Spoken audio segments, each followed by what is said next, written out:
नमस्कार दर्शकों, भारत को आत्मनिर्भर बनाने के लिए आत्मनिर्भर भारत अभियान के तहत 20 लाख करोड़ के आर्थिक पैकेज का ऐलान हो चुका है। कृषि के क्षेत्र में कृषि इंफ्रास्ट्रक्चर को मजबूत करने के लिए भारत सरकार ने बहुत सारी घोषणाएं की है, जिसमें 1 लाख करोड़ कृषि इंफ्रास्ट्रक्चर पर खर्च होगा। 15,000 करोड़ एनिमल हस्बेंड्री इंफ्रास्ट्रक्चर पर डेवलपमेंट का एक फंड बनाया गया है। 4,000 करोड़ रुपए हर्बल खेती के प्रमोशन के लिए है। 500 करोड़ मधुमक्खी पालन के लिए 2 लाख लोगों को दिया जाना है। इसके अलावा 20,000 करोड़ मत्स्य संपदा के लिए 55 लाख रोजगार सृजन किए जाएंगे। इन सारी ही बातों को किसान भाइयों तक पहुंचाने के लिए अनेक संसाधन इन दिनों आप देख रहे हैं। हमने इस विषय पर बैतूल के कृषक और भाजपा नेता, किसान नेता जितेंद्र कपूर से बात की है। हमने उनसे बहुत सारे सवाल किए, किसानों के हित में क्या हो सकता है, आगे कैसे किसानों को इसका लाभ मिलेगा। आइए आपको उनसे जो बातचीत हमने की है वो आपको सुनवाते हैं। किसान हो, बीपीएल परिवार हो, आम जनता हो, व्यापारी हो, इनको राहत पहुंचाने के 2 तरीके होते हैं। एक होती है तात्कालिक राहत और दूसरी होती है दीर्घगामी राहत। तो तात्कालिक राहत के रूप में मोदी जी की सरकार ने किसानों को उपज का जो न्यूनतम समर्थन मूल्य है वह बढ़ा के, और ये न्यूनतम समर्थन मूल्य भारत के इतिहास का अभी तक सर्वाधिक समर्थन मूल्य है। लगभग 70-80% उपज इस न्यूनतम समर्थन मूल्य से खरीद कर तात्कालिक राहत किसानों को देने का काम किया है। 0% ब्याज पे कर्जा देने का काम किया है।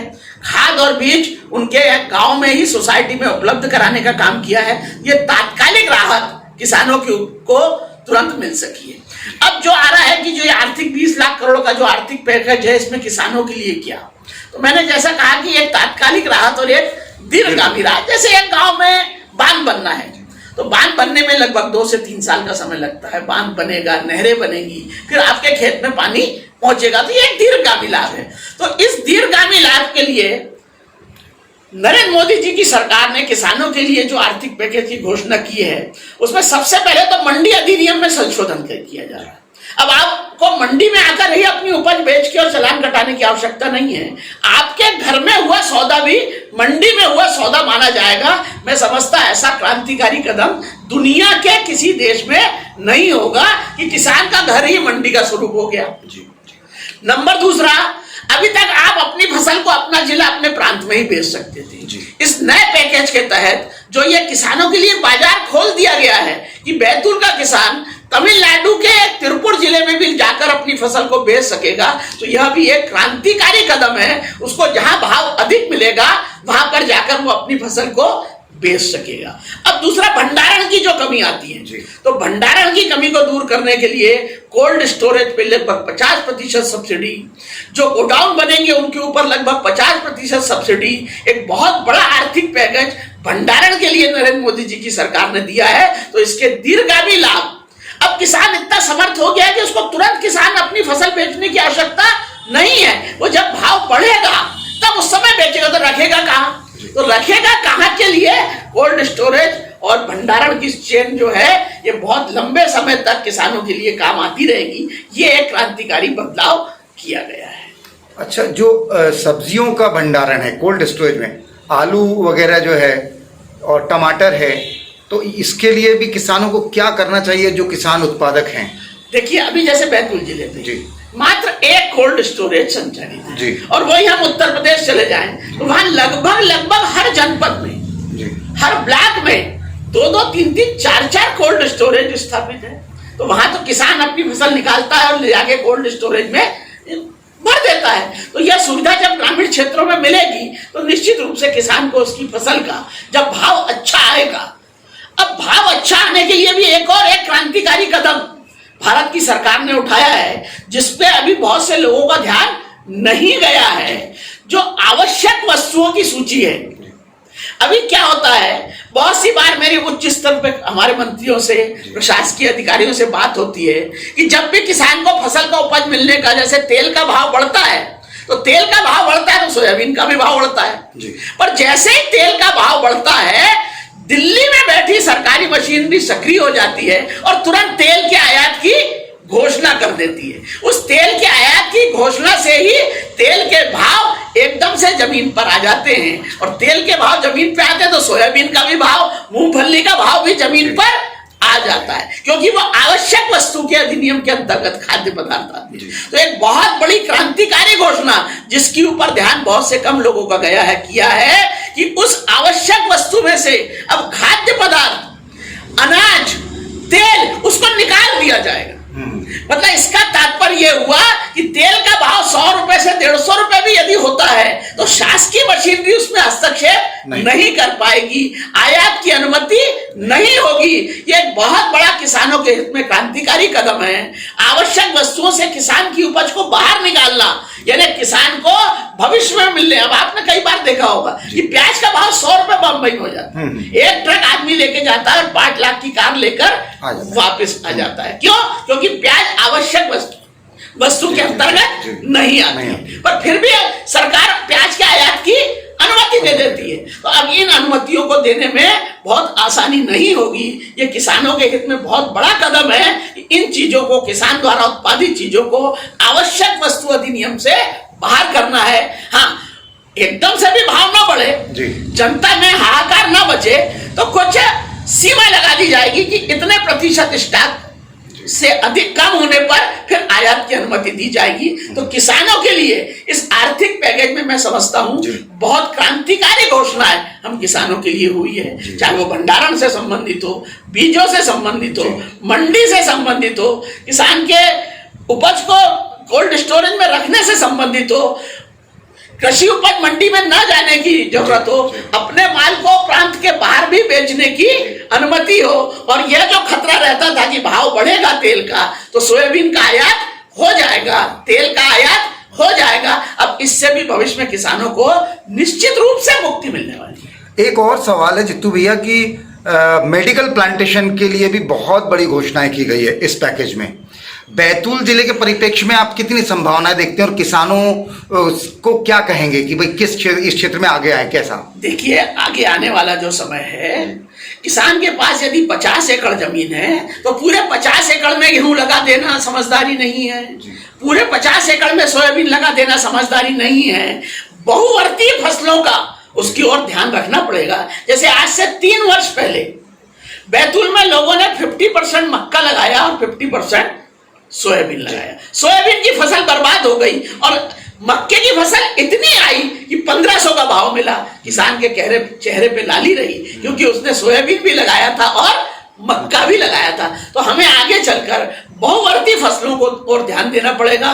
50 एकड़ का हमारा यदि खेत है तो 20 एकड़ में सोयाबीन लगाएं, 10 एकड़ में मक्का लगाएं, 2 एकड़ में हर्बल लगाएं, 5 एकड़ में फलों की खेती करें, 2 एकड़ में गन्ना लगाएं, ताकि हमें वर्ष भर एक तो आवक बनी रहे और एक फसल खराब होने के पश्चात दूसरी फसल से हमको कुछ ना कुछ अतिरिक्त लाभ मिल सके।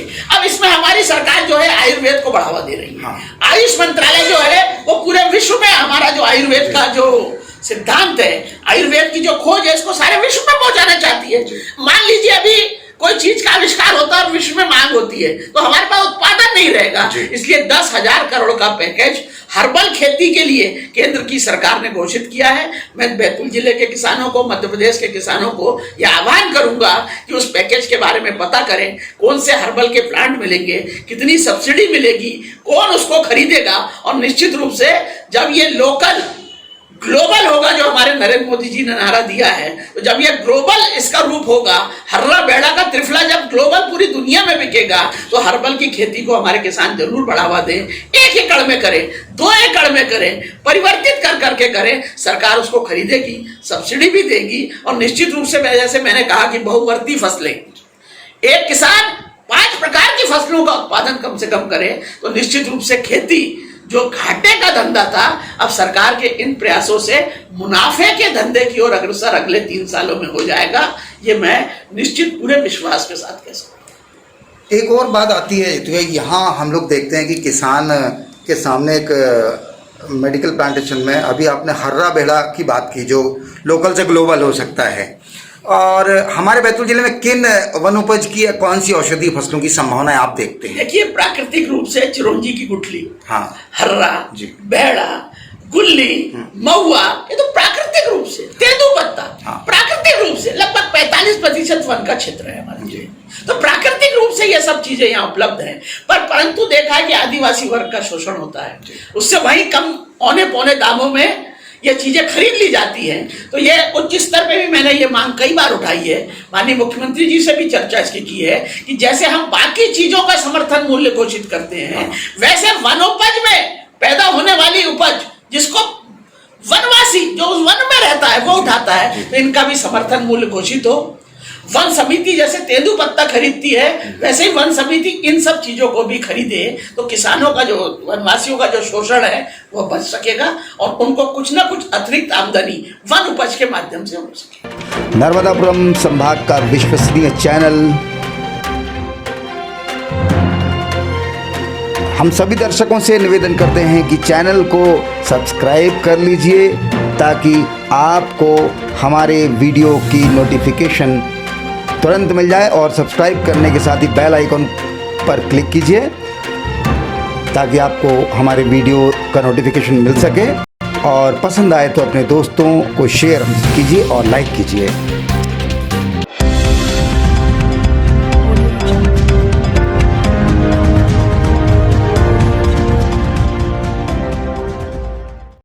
इन दिनों पूरे देश में लॉकडाउन है। कोरोना महामारी के कारण एक तरफ जहां हर व्यक्ति अपने घरों में कैद है, सड़कें सुनसान हैं, बाजार वीरान है, वाहनों की आवाजाही ना के बराबर है। ऐसे में देश के कई हिस्सों से वन्य प्राणियों के रिहायशी इलाकों में घुस आने की खबरें मिल रही हैं। बताया जाता है कि मुल्ताई से करीब 15 किलोमीटर दूर वरुण की ओर जाने वाले मार्ग पर पड़ने वाले सदा प्रसन्न घाट पर टाइगर का मूवमेंट हुआ है। रात के अंधेरे में एक ट्रक ड्राइवर द्वारा बनाए गए इस वीडियो में टाइगर आसानी से देखा जा सकता है। यहाँ पर यह कहना मुश्किल है कि ये वीडियो ताज़ा है या पुराना। इस बारे में ज्यादा जानकारी के लिए वन विभाग के अधिकारियों से चर्चा करने की कोशिश की गई, लेकिन उनसे संपर्क नहीं हो सका। फिलहाल मुल्ताई के सदा प्रसन्न घाट पर टाइगर के मूवमेंट का ये वीडियो तेजी से वायरल हो रहा है। इस वीडियो में बाघ सड़क पर इधर उधर भागते हुए अचानक सड़क के किनारे से होता हुआ जंगलों में ओझल हो जाता है। जानकारों की माने तो बैतूल जिले के आसपास पहले भी बाघ का मूवमेंट हो चुका है। फिलहाल ये वीडियो तेजी से वायरल है। MPNN इस वीडियो की पुष्टि नहीं करता।